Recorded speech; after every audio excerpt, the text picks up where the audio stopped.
Hello students, welcome to AKS. Today we will deal with the PIB for the 5th week of November. To download the gist of PIB, please log into www.aksis.com and you will find the student portal tab where you can download the various free resource material available on the web portal of aksis.com. To start with, Sabka Vikas Legacy Dispute Resolution Scheme 2019. What is the scheme about? The aim of the scheme is to help taxpayers, including small taxpayers, in clearing the baggage of disputes under the legacy taxes, namely the service tax and the central excise, which are subsumed in the goods and services tax. The scheme is for taxpayers who wish to close their pending disputes with a substantial relief provided by the government. The scheme is effective from 1st of September 2019 to 31st of December 2019. What are the benefits under the scheme? Taxpayers can pay the outstanding tax amounts due and be free from any other consequences under the law. They will be getting substantial relief in the form of full waivers of interest, penalties, and fines. There will be complete amnesty from the prosecution proceedings. The two main components of the scheme are dispute resolution and amnesty. The dispute resolution component is aimed at liquidating the legacy cases of central excise and service tax that are subsumed in GST and are pending in litigation at various forums. Next, Global Housing Technology Challenge India. The Memorandums of Understanding for Lighthouse Projects under the GHTC India exchanged between the Ministry of Housing and Urban Affairs and various state governments, namely the 6 state governments of Gujarat, Jharkhand, Madhya Pradesh, Tamil Nadu, Tripura, and Uttar Pradesh. For addressing the housing demand of more than 10 million houses by 2022, the Government of India launched the Pradhan Mantri Awas Yojana Urban in the year 2015. To accomplish the Housing for All mission, the Global Housing Technology Challenge India was launched to get globally acclaimed, alternate, and proven construction technologies for speedier and cost-effective construction of affordable housing. The Prime Minister of India declared the year 2019 to 2020 as the Construction Technology Year. So please remember this. 2019 to 20 is declared as a construction technology year. Now let us look into some of the details of the Pradhan Mantri Awas Yojana urban component scheme. It was launched in the year 2015 to provide housing for all by the year 2022. The scheme provides central assistance to urban local bodies and other implementing agencies through states or union territories. The program has 4 verticals, namely the credit-linked subsidy scheme, the in situ rehabilitation of existing slum dwellers using land as a resource through private participation, affordable housing in partnership, and subsidy for beneficiary-led individual house construction and enhancement. So these are the 4 verticals under the Pradhan Mantri Awas Yojana urban scheme. Next, financial assistance to artisans and craft persons. The Ministry of MSME is implementing the following schemes through the KVIC, that is the Khadi and Village Industries Commission, and the COIR Board to provide financial assistance to artisans and craft persons in order to boost their profession and to provide a marketing platform. What is this Pradhan Mantri's Employment Generation Program? It is a credit-linked subsidy scheme for setting up new micro enterprises and to generate employment opportunities in rural as well as urban areas of the country through the Khadi and Village Industries Commission and the State Khadi and Village Industries Board and the District Industries Centers, that is DIC.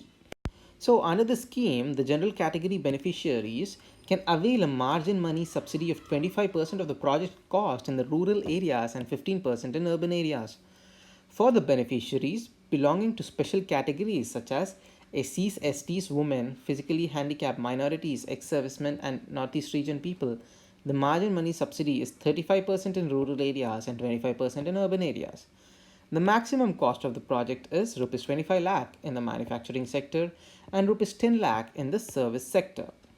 Now let us look into the details of the scheme scheme of fund for regeneration of traditional industries, that is SFURTI, which has been under implementation since the year 2005 to 6 for making traditional industries more productive, market driven, and competitive by organizing traditional industries and artisans into clusters.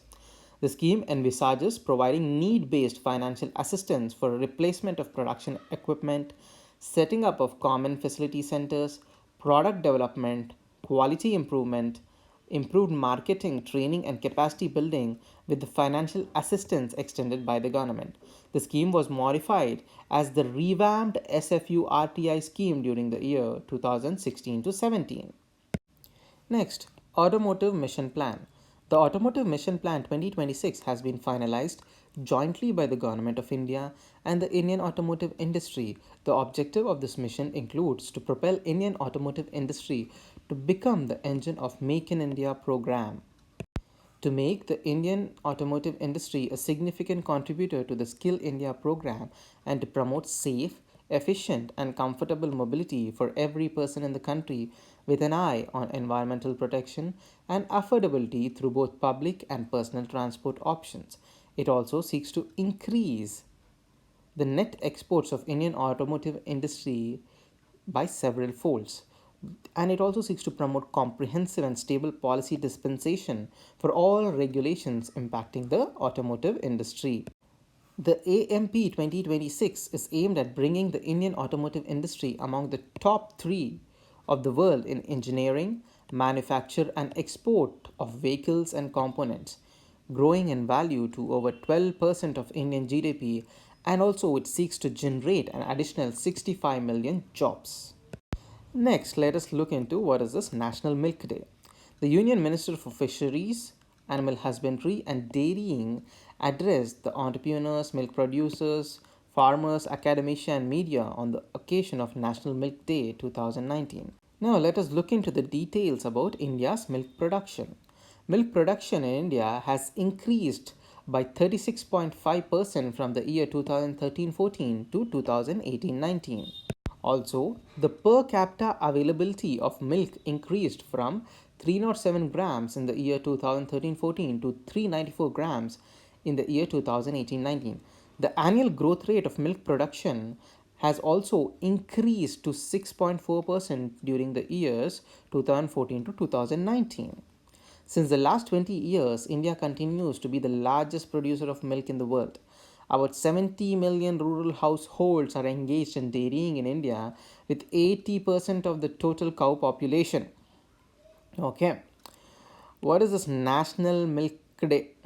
26 November is celebrated as the National Milk Day in India to commemorate the birth anniversary of Dr. Varghese Kurian, the father of White Revolution in India.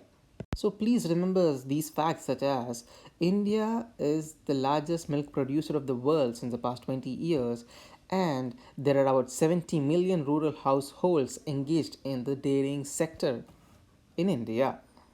Next, let us look into the details of Kardos R3 satellite.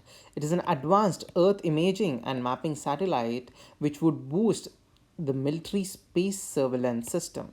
The satellite will be placed in an orbit of 509 km at an inclination of 97.5 degrees. Kardos R3 will also have multispectral capabilities which will help the military zoom in on every enemy hideout and terror hubs.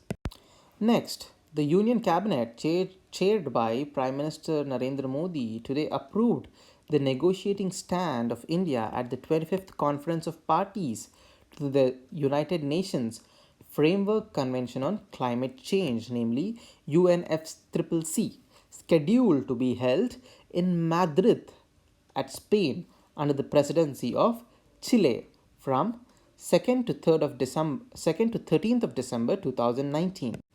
The COP is being held under the presidency of Chile. The Indian delegation is led by Union Minister for Environment, Forest and Climate Change. COP25 is an important conference as countries prepare to move from the pre-2020 period under the Kyoto Protocol to the post-2020 period under the Paris Agreement. India's approach will be guided by principles and provisions of the United Nations Framework Convention on Climate Change and the Paris Agreement, particularly the principles of equity and common but differentiated responsibilities and respective capabilities, that is CBDR RC. So now let us know what is this equity and common but differentiated responsibilities and respective capabilities. It is a principle under the UNFCCC that acknowledges the different capabilities and differing responsibilities of individual countries in addressing climate change. That is, different capabilities and differing responsibilities. The CBDRRC has served as a guiding principle as well as a source of contention in the United Nations climate negotiations.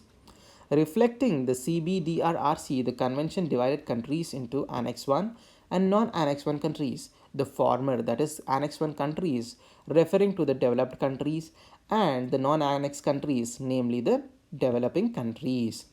Under the convention, Annex 1 countries have a greater mitigation role. Here is where the differing responsibilities come into picture than the non-Annex 1 countries, because the convention recognizes that the developed countries have a greater responsibility in mitigating the climate change effect. Because next, cabinet approves MOU signed between India and Myanmar for bilateral cooperation for prevention of trafficking in persons. What are the objectives of this MOU? It seeks to strengthen the bonds of friendship between the two countries and to increase bilateral cooperation on issues of prevention, rescue, recovery, repatriation related to human trafficking.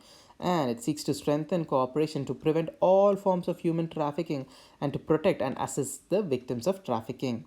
It seeks to ensure speedy investigation and prosecution of traffickers and organized crime syndicates in either country. It seeks to strengthen immigration and border controls, cooperation, and implementation of strategies with relevant ministries and organizations to prevent trafficking in persons. It seeks to setting up of working groups or task force to make efforts to prevent human trafficking. It also seeks to develop and share database on traffickers and victims of trafficking in a safe and confidential manner, and to exchange information through designated focal points of India and Myanmar. Also, capacity building programs for the agencies concerned of both countries have been devised. Also, there is a formulation and adoption of standard operating procedures for rescue, recovery, repatriation, and integration of victims of trafficking. Next, let us look into what is this Global Competitiveness Index. The Global Competitiveness Index is compiled by the World Economic Forum. Please remember, these could be important facts which could be asked in your prelims examination.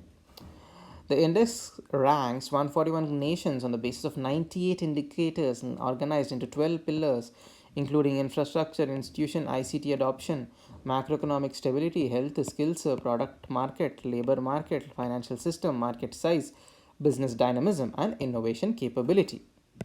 So, what are the observations that we have to look into? India's ranking in the Global Competitiveness Index has fallen by 10 ranks in the year 2019, partly as a consequence of a relatively small decline in the score, but more significantly due to faster improvements of several countries earlier ranked close to India.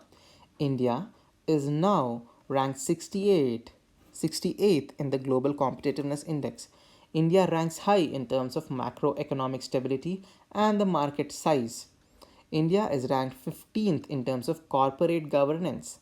India is ranked second globally for shareholder governance. In terms of the market size, India is ranked third, while it has got the same rank for the renewable energy regulation. When it comes to innovation, India is well ahead of most emerging countries and on par with several advanced economies. India is ranked high on innovation, that is 35th rank, and regarding the financial sector, it is ranked 40th, and macroeconomic stability, it is ranked at 43rd. In health life expectancy, India has ranked 109th out of 141 countries. Next, the Insolvency and Bankruptcy Board of India, that is IBBI, notified the Insolvency and Bankruptcy Board of India Insolvency Resolution Process for Corporate Persons, Third Amendment Regulations 2019. According to these regulations, the Insolvency and Bankruptcy Code 2016 envisages corporate insolvency resolution process, that is CIRP, for reorganization and insolvency resolution of corporate debtors. Insolvency professional conducts the CIRP and manages its operations during the CIRP. Keeping in view the responsibilities of IPs and the importance of CIRP, the code casts an obligation on the IBBI and the insolvency professional agencies to monitor performance of IPs and to collect and maintain and disseminate information and records relating to insolvency process of corporate debtors. It also casts an obligation on IPs to forward or submit certain information and records relating to CIRP to the IPA and IBBI. Next, the nationwide artificial insemination program was launched by the Prime Minister, covering 600 chosen districts, including aspirational districts as identified by the NITI Aayog, has picked up pace. What is this nationwide artificial insemination program? The rate of artificial insemination is continuously increasing and has reached an average of 25,000 animals per day so far. The NAIP is a campaign mode genetic upgradation program covering all breeds of bovines to enhance the milk production and using low cost breeding technology for improving genetic merit of milch animals with high quality seed. The aim of the program is to inseminate over 1 crore bovines in 6 months and ear tag them with Pashu Aadhar, which is a unique identification provided to the animals so as to enable the government to identify and track the animals uniquely with all details such as breed, age, gender, and owner details. Every cow and buffalo under AI will be tagged and can be tracked through information network on animal productivity and health database. Next, Ayushman Bharat Pradhan Mantri Jan Arogya Yojana. Under the Ayushman Bharat Pradhan Mantri Jan Arogya Yojana, there are 1,393 health benefit packages and the rates have been defined. These packages are common for public and private hospitals empaneled under the scheme. The hospitals are paid on the basis of the rate fixed for a particular package. There are several actions which have been taken to prevent abuse under the Ayushman Bharat PMJAY. All admissions under the ABPMJAY require pre-authorizations from respective state health agencies. Okay. A comprehensive set of anti-fraud guidelines have been issued from the time of launch of the scheme. Regular anti-fraud advisory notes are issued to all the states advising them on measures to be adopted to prevent, detect and deter fraud. All packages prone to fraud and abuse are reserved for public hospitals or need mandatory pre-authorization and require detailed documentation before the claims are paid. The National Anti-Fraud Unit, that is NAFU, has been created for overall monitoring and implementation of anti-fraud framework. National Anti-Fraud Unit is supported by the state anti-fraud units at the state level. The guidelines for recovery and actions to be taken post confirmation of fraud have been issued to all the states. Next, regulatory framework for medical devices. The Central Drug Standard Control Organization, that is CDSCO, regulates the quality, safety, and performance of notified medical devices under the provisions of Drugs and Cosmetics Act 1940 and the Medical Devices Rules 2017. The Ministry of Health and Family Welfare has designated 5 central medical device testing laboratories for testing and evaluation of medical devices. Further, the Central Drug Standard Control Organization has registered 4 laboratories to carry out test and evaluation of medical devices on behalf of the manufacturer. Furthermore, the Bureau of Indian Standards also undertakes testing of such equipments as per their procedures. Next, Hong Kong International Convention 2009. The International Maritime Organization IMO, during its ongoing 31st session in London, UK, has highly appreciated India's decision of accession to the Hong Kong International Convention 2019. What are the details of this? This convention is not yet in force, but with India's accession, the first of the 3 conditions for the convention's entry into force has now been fulfilled. An appreciation from IMO is a testimony of India's commitment to the global standards of ship recycling. Indian government is committed to the global best practices and aspire to become a role model in ship recycling industry. Recently, the Cabinet Committee on Economic Affairs approved India's accession to Hong Kong International Convention on Hong Kong International Convention for Ship Recycling, which will help in providing boost to the ship recycling industry in India. The International Maritime Organization adopted the Hong Kong International Convention for the safe and environmentally sound recycling of ships in the year 2009. This is aimed at ensuring that ships being recycled after reaching the end of their operational lives do not pose any unnecessary human risks to health, safety, and environment. So that's it for the gist of PIB for the 5th week of November. To download this gist as a PDF, you can visit aksis.com and you'll find a student portal where you can log into the student portal and find the various freely available material and resources. Thank you. Have a good day.